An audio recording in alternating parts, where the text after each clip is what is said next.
For some time now, Ferrari has resisted pure EVs, citing the technology as not ready for use in supercars.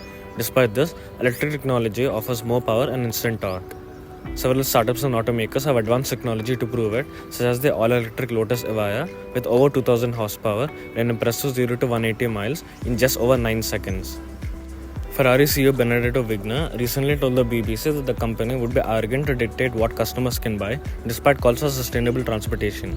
Vigna added that Ferrari would continue to resist EVs and instead build ICE cars, building on an essential part of the company's heritage.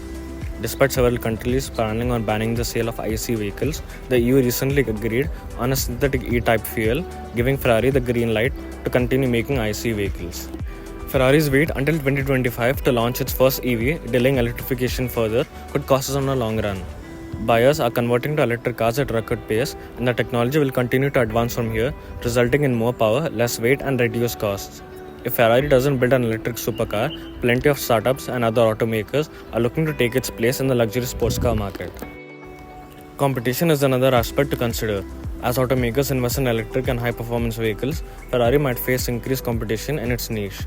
If competitors offer comparable performance with a greener footprint, Ferrari could lose its competitive edge. Furthermore, geopolitical factors such as trade tensions and regulatory changes could impact Ferrari's global operations. The leadership and strategic decisions made by Ferrari's management also play a pivotal role in this future.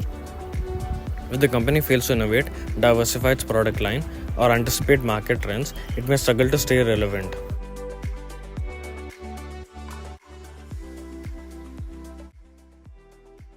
It takes decades to build a brand, but only a few bad choices to ruin one. Enzo Ferrari created what is today ranked as the strongest luxury brand in the world, known for their stunning V12 engines and its race pedigree. He famously cared about racing more than anything and viewed his road cars as merely a means of funding his racing efforts. Enzo famously had an ego the size of Italy. He would make his clients wait outside for hours while he decided whether they were worthy of owning a sports car with the horse logo. And as an accomplished racer himself, Enzo used 4-seater Ferraris for daily transport. But even these cars had to be a Ferrari in every aspect. The next several CEOs to succeed Enzo understood him and were adamant about two things: that Ferrari was a sports car manufacturer and would never build an SUV. The other supercar manufacturers in the SUV space didn't have this problem, except for Aston Martin, who built an SUV as a cash grab and are now currently on the verge of bankruptcy as a result. In 2015, Ferrari's design chief said Enzo would turn on his grave if that were ever to happen. And yet, seemingly all it took to completely reverse these long-held core values was a shaky IPO a few months later and the growth of an increasingly lucrative market for super SUVs. While many people said it was inevitable, it still hurt when Ferrari announced that it would be building an SUV just 2 years later at a shareholders' earnings call. Ferrari knows this, and they really don't want anyone to call the Purosangue an SUV.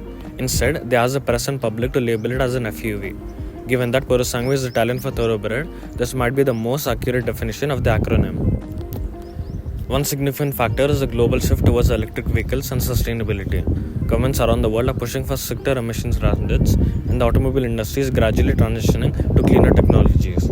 If Ferrari fails to adapt and invest heavily in electric and hybrid technologies, it might struggle to meet future regulatory requirements. The high-performance gas-guzzling reputation that Ferrari has built over years has become a liability as the world leans towards eco-friendly designs.